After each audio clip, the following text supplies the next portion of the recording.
Bonjour à tous, bienvenue dans cette table ronde consacrée à l'environnement de vie des personnes âgées. Alors, en fait, on va combiner technologie et cadre de vie, la technologie qui sert de cadre de vie. Alors, comment faciliter le quotidien, comment assurer la sécurité de nos seniors sans complications, sans intrusion dans la vie privée. On est en plein dans la thématique du bien vieillir. Quelles solutions aussi dans nos établissements spécialisés, comment on peut adapter nos intérieurs, nos maisons. On va poser la question à nos intervenants, nos experts entrepreneurs aujourd'hui, des vrais entrepreneurs, parce que pour répondre à ces questions, il faut des idées, il faut aussi les mettre en œuvre. Ça peut être un peu compliqué, il faut concevoir, investir, produire, vendre, bref, la vie normale d'une entreprise. Donc je vous présente ces entrepreneurs. Michael Cohen, bonjour Michael. Bonjour, bonjour à tous. Vous êtes directeur général de Dom et Vie. Vous proposez l'adaptation des pièces de la maison au PMR, population à mobilité réduite. C'est un réseau de franchises. Vous êtes partout en France. Vous allez nous donner quelques chiffres. Alors, vous êtes aussi cofondateur de l'entreprise. Et vous nous expliquerez comment vous est venue cette idée. Vous êtes directeur du réseau aujourd'hui. On va revenir à vous dans une minute. Mais avant ça, je présente Olivier Lenoir. Bonjour Olivier. Bonjour à tous. Vous, c'est la technologie, on est en plein dans la technologie. Alors, votre entreprise, elle vient de Belgique. Et vous êtes directeur des ventes en France. Alors, Caspar, vous vous êtes intéressé aux chutes des seniors. Alors, en fait, on ne peut pas les prévenir, mais on peut en tout cas les détecter pour éviter les mauvaises conséquences grâce à un dispositif d'alerte. Vous allez nous expliquer tout ça.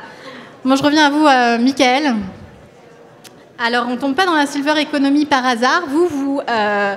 C'est une histoire familiale qui vous a fait tomber là-dedans. Il y a bientôt plus de 10 ans, puisque votre entreprise a tout juste 10 ans. On fête nos 10 ans aujourd'hui. Et vous avez fait une étude de marché à l'époque et vous vous êtes rendu compte qu'il n'y avait rien pour les seniors, en tout cas rien qui était adapté à ce que dont vous avez besoin dans votre famille. Expliquez-nous. Exactement, exactement. Cette aventure, elle est personnelle avant toute chose. On a vraiment voulu, avec mon associé, aider des familles qui, comme nous, avons connu la dépendance d'un proche. Et là, je me souviens, qu'il y a 10 ans, on a galéré à trouver les artisans, galéré à trouver les bons équipements, monter des dossiers de subvention. On s'est dit, mais il existe bien des sociétés qui vont gérer ça de A à Z pour le client. Et en fait, j'en parle à mon associé, qui est maintenant mon associé, et il me dit, écoute, il n'y a rien qui se fait sur ce domaine-là. Et je pense que comme tu le vis au quotidien, il y a des familles qui, comme toi, ont des besoins. Et donc, on a lancé l'aventure en 2012. Et avec cette folle idée de se dire on va adapter le domicile sur toutes les pièces de l'habitat et apporter vraiment un accompagnement de A à Z pour simplifier la vie des personnes, parce que c'est anxiogène quand on fait des travaux d'adaptation. Et depuis 10 ans, on a développé différentes solutions avec des partenaires pour toutes les pièces de l'habitat. Et le but, c'est que vraiment les gens restent le plus longtemps possible chez eux, en sécurité et confort, et qu'ils puissent vivre comme ils aiment à leur domicile. Oui, alors voilà, les études de marché, elles disaient quoi il y a 10 ans et aujourd'hui, elles diraient quoi? Qu'est-ce que vous avez apporté dans ce milieu? L'étude de marché montre que déjà les logements en France ne sont pas du tout adaptés. Seulement 6% du parc de logements français est adapté aux effets de l'âge parce qu'on n'y a pas pensé, parce que dans les constructions historiques, ça n'était pas mis en place. Maisons à étage, les pas de porte, etc. Donc déjà, ce chiffre, il était assez frappant, et de se dire on n'a pas pris conscience de tout ça. Ensuite, ce métier d'adaptation du domicile, il n'était pas dans l'inconscient collectif. On parlait de rénovation, on parlait d'agencement, mais cette notion d'adapter le domicile ne restait pas seule. On peut faire des choses chez vous pour être bien, ça n'existait pas. Et là, en 10 ans, ça s'est complètement métamorphosé. Il y a eu une vraie prise de conscience des gens, des jeunes seniors aussi, qui nous appellent maintenant parce qu'ils veulent être dans la prévention, chose qui, il y a 10 ans, c'était des soixantenaires qui m'appelaient pour leurs parents qui avaient 80-90 ans. Donc il y a une vraie évolution sociologique qui s'est mise en place. Et du coup, avec tout ce qu'on entend aussi sur le maintien à domicile et éviter les EHPAD ou autres établissements spécialisés, derrière, ça nous a mis aussi le vent en poupe. C'est tout ça qui s'est complètement muté dans la prise de conscience vraiment de la société française sur oui, je peux adapter mon domicile. Oui, on anticipe beaucoup plus. Mais qu'est-ce qu'on met en place prioritairement quand quand on fait appel à vous? C'est quoi les différentes gammes de produits que vous proposez? Alors, quand on arrive chez un client, on va faire un diagnostic de son habitat. On va vraiment identifier les zones de danger, les zones d'inconfort. Et clairement, aujourd'hui, c'est les pièces d'eau. C'est les pièces d'eau qui sont déjà, les plus accidentogènes. Et puis, ça reste quand même des pièces où on fait ses tâches de la vie quotidienne, la toilette, ou se faire à manger dans la cuisine. Et c'est vrai qu'on a une grosse partie de nos activités qui sont autour de la salle de bain, la douche et le mobilier qui va avec, les revêtements de sol, la lumière aussi, pour éviter des zones d'ombre, éviter de se cogner et de pouvoir avoir vraiment de l'espace. Et surtout quelque chose d'évolutif dans le temps. Et c'est vrai que la salle de bain, pour ça, est l'un de nos cœurs de métier. Beaucoup d'accessibilité également. Parce que c'est bien de rester chez soi, mais c'est bien de sortir de chez soi aussi. Et du coup, tout ce qui va être rampe d'accès, main courante, garde-corps, derrière, ça permet aux gens aussi de profiter de leur habitat, mais aussi de sortir. Et puis là, tout ce qui est technologie, on en parlait justement avant de monter sur scène, tout ce qui est technologie est en train de prendre un essor très important parce que ça devient accessible, c'est facile à mettre en œuvre. Et puis après les 2 ans de confinement qu'on a pu vivre, il y a une digitalisation, je dirais, de la société qui se met en place. Donc là, on a une forte croissance sur tout l'aspect domotique qui se met en place. Et ce fameux monte-escalier dont on voit la pub depuis quand même des années, des dizaines d'années, est-ce qu'il a évolué ces derniers temps? Comment il s'est digitalisé peut-être? Je ne sais pas. Ouais, en fait, c'est vrai qu'on a tous dans l'inconscient collectif, et principalement les Français, je le dis, c'est un produit très stigmatisant. Donc on parlera tout à l'heure peut-être de l'esthétisme, aussi des solutions qui sont à mettre en place pour que ça soit bien intégré dans le logement. Le monte-escalier vraiment a eu des évolutions technologiques pour aller dans des escaliers où historiquement on ne pouvait pas aller. Des escaliers en colimaçon, des escaliers avec des fortes pentes, etc. Donc il y a eu d'énormes évolutions qui sont mises en place là-dessus. Nous, on a un partenaire allemand avec qui on travaille main dans la main, et ça aide d'autant plus de familles où historiquement on leur disait non, désolé, le monte-escalier qu'on avait vu dans Moment j'ai raté l'avion, c'est plus du tout ça. Et on peut choisir les revêtements, la couleur du rail pour vraiment avoir quelque chose d'intégré dans le logement et qui ne soit pas stigmatisant surtout, c'est très important. Et on vous le demande, le design, est-ce que les personnes âgées ont un regard sur ça? Mais les personnes âgées ne sont pas âgées à la base, il faut le savoir. Donc on peut tout à fait aujourd'hui avoir des technologies ou de la personnalisation des solutions. Et Dom et Vie y met un coup très fort parce qu'on peut avoir besoin de fonctionnalités, mais que ça soit joli aussi. Et c'est notre rôle quand on se déplace chez le client de pouvoir avoir une personnalisation par rapport à son environnement. Ça fait partie aussi de la solution qu'on propose et qu'elle soit intégrée dans le logement et non stigmatisante. Et on essaie que ça soit esthétique au goût et couleur évidemment de chacun. Et quand on parle du budget, quelles sont les aides disponibles? Est-ce que c'est facile? Est-ce que vous les aidez aussi dans ces démarches qui peuvent être très chronophages? C'était vraiment ma volonté. Vous savez, quand j'ai créé le concept, il y a 10 ans maintenant, c'était un peu cette idée de partir de mon vécu personnel. Et j'avais un peu envie, le bras levé, de se dire il faut que ça soit accessible à tous et partout. Le partout, on l'a fait avec notre réseau de franchise. Donc aujourd'hui, on a 80 agences en France. Et pour tous, il se fait avec un service d'accompagnement dans le montage des dossiers de subvention qu'on a intégré. On travaille aussi avec des réseaux d'ergothérapeutes qui nous aident de manière très importante. Et derrière, on va accompagner ces personnes-là parce que les sources de financement aujourd'hui peuvent être par différents organismes. Donc l'ANA, qui est l'Agence nationale de l'amélioration de l'habitat, les caisses de retraite, la CNAV également, qui va financer.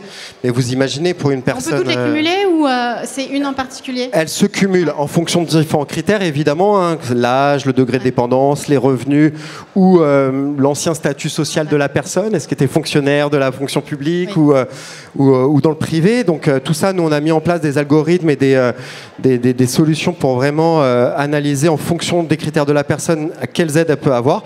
Et l'objectif, vu que la volonté, la vocation de Dom et Vie est de pouvoir rendre notre offre au plus grand nombre, c'est de les accompagner de A à Z dans ces recherches de financement. Et j'en profite pour remercier mes partenaires qui nous aident aussi, que ce soit les ergothérapeutes dans la réalisation des préconisations, et puis également nos assistants à maîtrise d'œuvre qui gèrent aussi le montage des dossiers.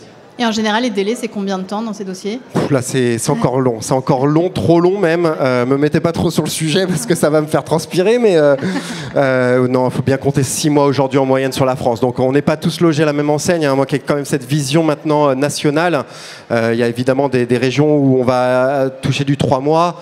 Sur d'autres régions que je ne citerai pas, qui est un peu la mienne, on est sur du 12 mois aujourd'hui. Et vous imaginez, quand la personne, elle nous appelle, déjà, elle est en situation de fragilité. Ouais. Oui, et elle ne peut pas forcément faire l'avancement de l'argent, du budget. Exactement. Donc là, bon, on ne va pas faire de politique, mais là, le gouvernement lance des systèmes de guichets uniques qui vont simplifier aussi le jeu sur les modèles qu'on a pu voir sur MaPrimeRénov'. Donc ils veulent faire la même chose sur l'adaptation du domicile.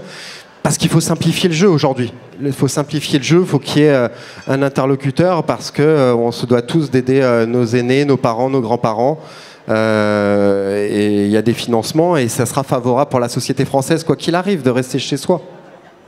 Et alors, quelles sont les bonnes pratiques, les conseils que vous donnez quand on veut installer ce genre d'équipement et au contraire, quels sont les pièges à éviter ? Au niveau des accidents oui. de la vie quotidienne, il faut vraiment avoir 3 choses en tête. Le premier, c'est le A d'adaptation. Donc il faut adapter le domicile en fonction de la personne et que ça soit personnalisé par rapport à la personne et son environnement. Donc ça fait une double équation à penser.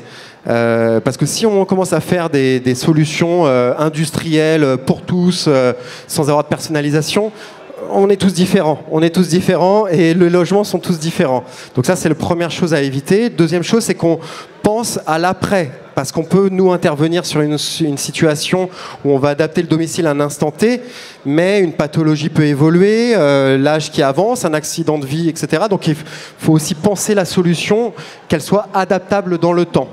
Et voilà, sur ces 3 choses-là, c'est vraiment primordial de pouvoir avoir une expertise lorsqu'on se déplace au domicile de la personne pour bien évaluer les éléments. C'est pour ça qu'on travaille vraiment avec les professions paramédicales, les ergothérapeutes encore une fois, parce qu'elles ont ou ils ont vraiment cette connaissance de la pathologie et c'est là où on va bien travailler main dans la main pour pouvoir amener la meilleure solution pour la personne donnée.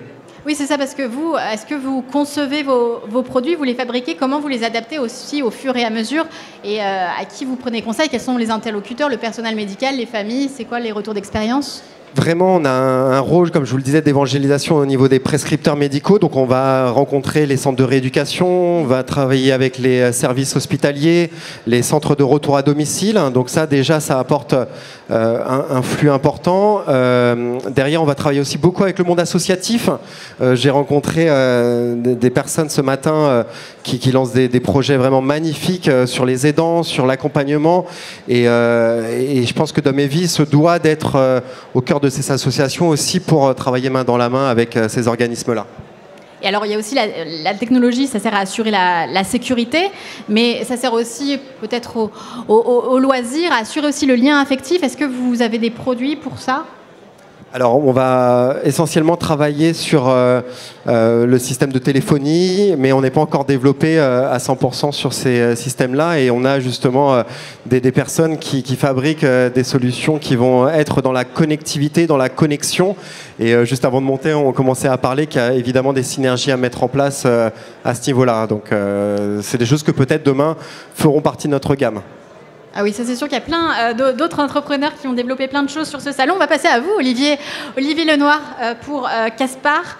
Alors Caspar, vous êtes vraiment dans le domaine de la chute des personnes âgées, de la détection. Alors juste déjà pour contextualiser, les chutes des seniors, des personnes qui ont mobilité réduite, ça... Est-ce qu'il y a quelques chiffres? Allez, faites-nous un peu peur, mais on va prendre conscience du sujet quand même. Oui, absolument. Alors moi, je suis très content d'être là aujourd'hui pour pouvoir parler de ce genre de sujet. C'est un vrai sujet sociétal, c'est un enjeu sociétal, la chute. Il y a plein de communications, par exemple, sur les accidents de la route, à peu près 2700 morts par an. Il y a des choses qui sont faites, il y a des radars, il y a des contraventions, il y a plein de trucs. Mais la chute des personnes âgées, c'est plus de 10 000 morts par an, donc c'est le triple. Et il faut savoir qu'au-delà de 65 ans, on a des risques de chute qui sont multipliés par 20 ou 30.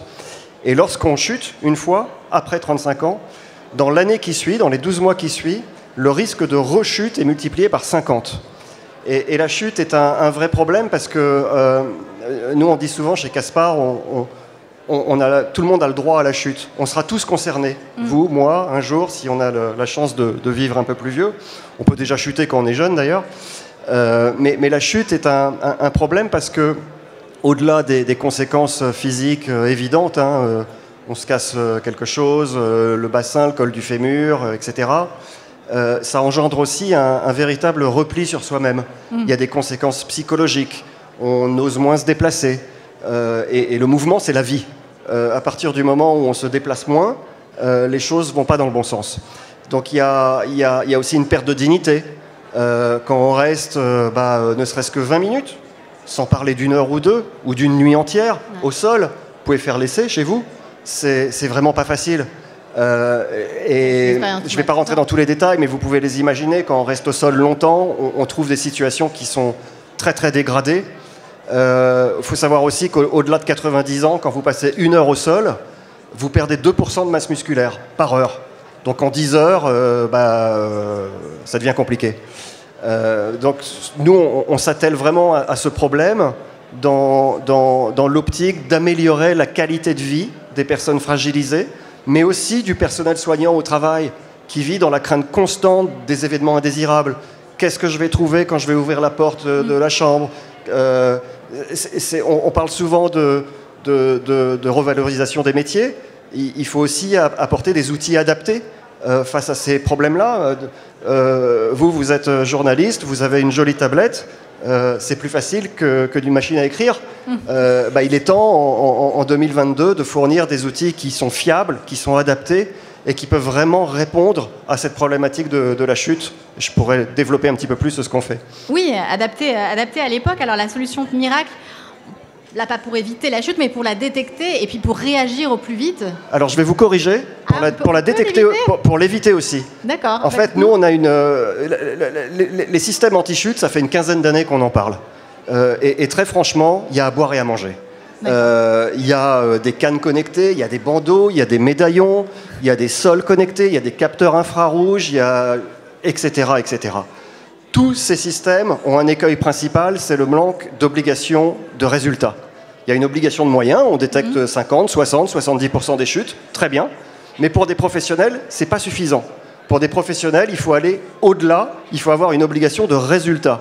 Nous, on détecte les chutes à 99,3% de fiabilité. On est en rupture avec tous les systèmes qui existent. On utilise une technologie très différente. On n'est pas dans l'infrarouge, on n'est pas dans le radar, on n'est pas dans l'accéléromètre, dans la perte de verticalité. On est dans le capteur de distance. En fait, ce n'est pas de la détection de chute, c'est de l'analyse de l'ampleur du mouvement.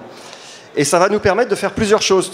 Ça va nous permettre de détecter les chutes, mais aussi de déclencher un second type d'alerte qu'on appelle l'alerte de sortie de lit trop longue. C'est paramétrable en fonction de chaque résident, de chaque chambre. Si vous savez que dans la chambre 214, Monsieur Jacques, il commence à avoir du mal dès qu'il a passé 15 minutes hors de son lit, on peut régler le délai d'alerte de non-retour au lit à 10 minutes. Quand ce Monsieur Jacques ne sera plus dans son lit, au bout de 10 minutes, le personnel est prévenu et on peut gentiment le raccompagner vers le chemin de son lit avant que la situation se dégrade. On sait qu'avant une chute, il y a souvent une déambulation, on sort de son lit, on est un peu désorienté, on ne retrouve pas le chemin de son lit tout de suite. Et puis au bout d'un moment, les muscles, les jambes, ça lâche. Et c'est là où on va chuter. Et grâce à cette alerte de non-retour au lit, encore une fois qui est paramétrable en fonction de l'état de chaque résident, qui peut être changé, aujourd'hui, on observe une réduction des chutes de 67% dans les chambres équipées. Ce chiffre, je ne le sors pas de nulle part, il est basé sur plus de 1,5 million d'heures opérationnelles en établissement. Donc on détecte tout type de chute, mais on sait aussi les prévenir avec une alerte de non-retour au lit et aussi avec des analyses 3D post-chute. Dès qu'il y a une chute avérée, on fournit à nos clients une petite animation 3D qui va rejouer la séquence de chute telle qu'elle s'est produite pour en comprendre les circonstances et pourquoi pas, avec les psychomotriciens, les ergothérapeutes, apporter une petite modification toute simple à la chambre. Par exemple, mettre un rail de support sur un mur, là où la personne en aurait eu besoin pour s'appuyer. Et on va aussi aller un petit peu plus loin en fournissant de nouvelles informations pertinentes aux équipes soignantes. Ce sont des rapports d'activité quotidiens, hebdomadaires, mensuels, qui reprennent des indicateurs clés que sont le nombre de levées, combien de fois une personne se lève, à quelle heure, pendant combien de temps, est-ce qu'il y a eu des chutes non découvertes, est-ce qu'il y a des chutes. Et ça peut paraître anodin, mais entre une personne qui se lève 2 fois par nuit ou quelqu'un qui se lève 5 fois, il y a une différence. Quelqu'un qui se lève 5-6 minutes pour aller à la toilette ou quelqu'un qui va rester 20-25 minutes éveillé à tourner, il y a aussi une différence. Et ces nouvelles informations qu'on fournit donc quotidiennement vont permettre au personnel de santé de personnaliser les soins de mieux en mieux, de mieux comprendre à qui on a affaire. Si quelqu'un se lève 5 fois par nuit et reste au total 1 heure éveillé, peut-être que la personne, on comprendra pourquoi elle est énervée le matin, elle ne veut pas prendre ses médicaments. C'est un petit peu comme les enfants, quand ils ne sont pas attentifs à l'école, c'est pas parce que ce sont des cancres, ils ont peut-être mal dormi tout simplement.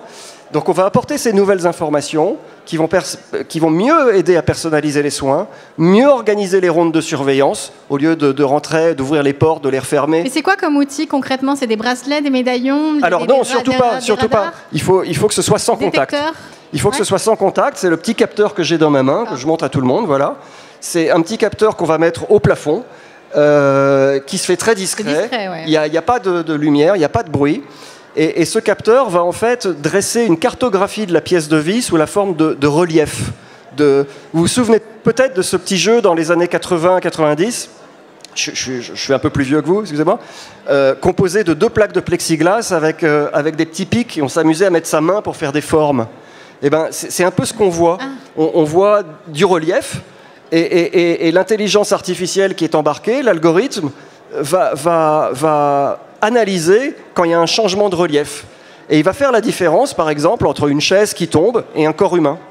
Donc il va faire la différence entre l'objet et l'humain. Et c'est comme ça qu'on arrive à 99,3% de fiabilité. Donc voilà, c'est un petit capteur qui est sans contact et qui est surtout aussi non intrusif. Pas de vidéo, pas de prise de son, pas d'image. On respecte la vie privée des gens. Il ne faut pas se tromper de concept. La sécurité et la surveillance, c'est pas pareil.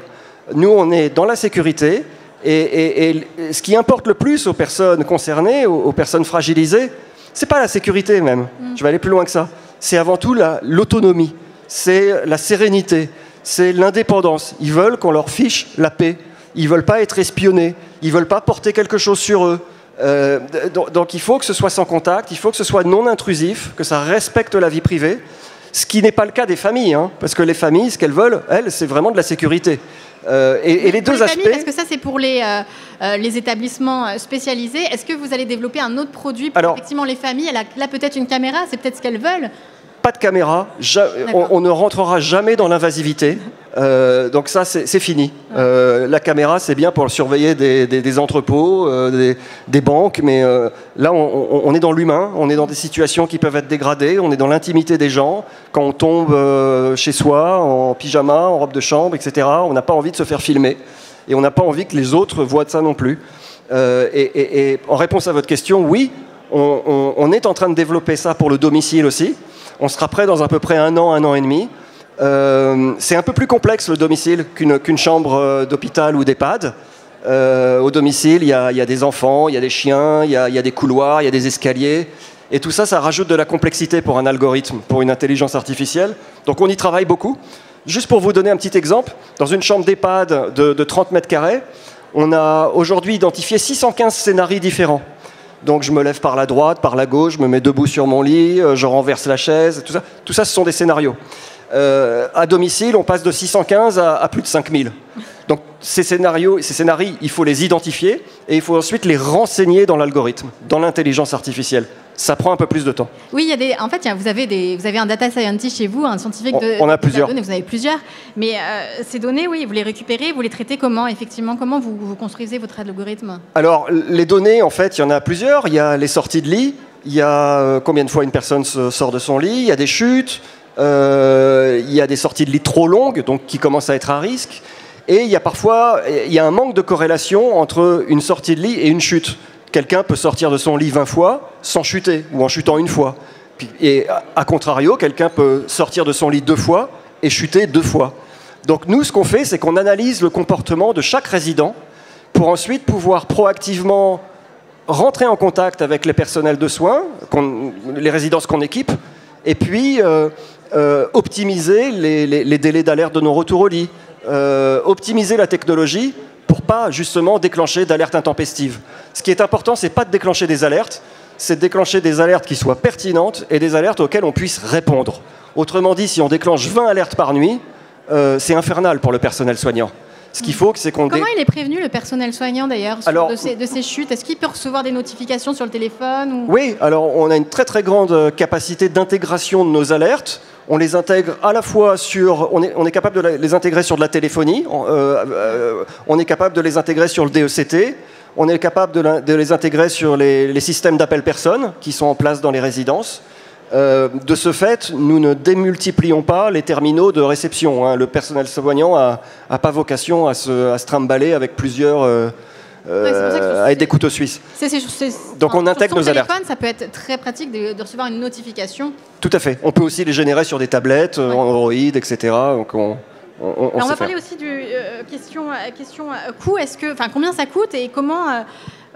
Parce que vous allez vous démarcher dans les établissements spécialisés. Quels sont les freins que vous pouvez avoir, les réticences des personnels? Alors combien ça coûte? Tous discutent. On fonctionne à la fois en abonnement, sans durée d'engagement. On ne vend pas des forfaits télécom. Ou alors à l'achat, à l'acquisition. Donc en fonction des types de fonctionnement, CAPEX, OPEX, on adresse tous les besoins. On est à peu près, pour vous donner un ordre d'idée comme ça, on est à peu près à 45 € par mois par chambre. Tout compris, formation aussi, parce qu'on envoie aussi du personnel. On a des infirmières chez nous, qualifiées, diplômées d'État, qu'on envoie à l'installation d'un site, en présentiel, faire des formations aux équipes de jour, de nuit, pour leur expliquer qu'est-ce que c'est que ce petit truc dans la chambre, comment on reçoit une alerte, comment on la traite, comment on la quitte, à quoi servent les rapports d'activité, etc., etc. Donc voilà, en gros, pour 45 € par mois, vous êtes couverts. Et une des difficultés de notre métier, c'est de faire comprendre à tout le monde, enfin aux établissements, qu'on n'est pas... Au début, on est perçu comme un centre de coût. Ah, 45 €, ça coûte cher. Oui, mais enfin, une hospitalisation, combien ça coûte? Un taux de remplissage d'un établissement, c'est pas mal aussi. Quand quelqu'un se casse la jambe, la personne, elle part à l'hôpital, la chambre est inoccupée. Et puis pour les familles, entre un établissement qui a une ceinture de sécurité et puis l'autre d'en face qui n'en a pas, c'est un avantage concurrentiel. Et en fait, la difficulté, c'est de faire comprendre qu'à terme, on sera un centre de profit. On sera un centre de profit en évitant des chutes, en les détectant rapidement, mais aussi en améliorant la qualité de vie du personnel, qui très très souvent, encore une fois, est démuni face à ça. On parle beaucoup de revalorisation des métiers, ça passe encore une fois par des outils adaptés, et aujourd'hui, en 2022, il y en a un, il est fiable, il est robuste, il est éprouvé. On est à peu près dans 200 résidences en France, on est en train de se développer très fortement. Mais en fait, voilà. Vous pourriez aussi aller dans l'habitat, finalement, vous êtes complémentaire aussi avec les activités de Dom et Vie, peut-être que vous voulez réagir. Absolument. Absolument. Nous, quand on va chez le client, on veut vraiment avoir cette vision globale de l'habitat. Et monsieur disait, il parlait de prévention aussi, c'est que c'est aussi un système qui va prévenir des chutes. Et on parlait aussi tout à l'heure du marché qui évolue. Les gens, c'est ce qu'ils attendent. Et derrière, moi, je ne sais pas faire. Monsieur le disait, sur les technologies. Avoir des partenariats entre Caspar et Dom et Vie. C'est exactement ça. Et je crois que c'est aussi l'occasion ici de tous se rencontrer pour qu'on mette toutes nos flèches dans le même sens vis-à-vis de nos clients communs et qu'on puisse assembler les expertises de chacun. Et moi, j'ai le circuit de distribution, donc ça peut tout à fait... Vous avez la force, la présence partout en France. Voilà. Effectivement, alors vous êtes peut-être plus la force, enfin l'algorithme, l'intelligence artificielle qui... donc en fait, vous êtes complètement complémentaires. Et... On pourra peut-être travailler ensemble un jour, en effet. C'est ça. Dès qu'on sera prêt pour être au domicile, absolument. Mais c'est tout ce que je vous souhaite. En tout cas, si vous avez des questions, n'hésitez pas à venir les retrouver chacun sur son stand. Donc Olivier Lenoir pour Caspar. Caspar, vous êtes par ici, je crois.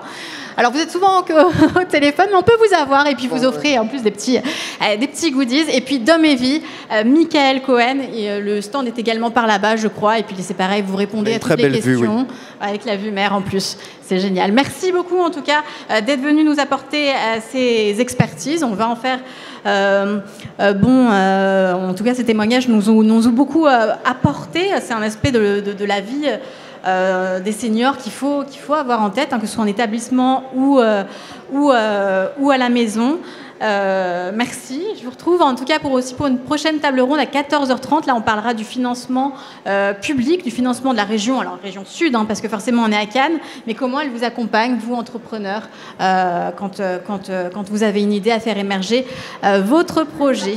C'est nous qui vous remercions. Merci beaucoup, Aude. Merci à tous.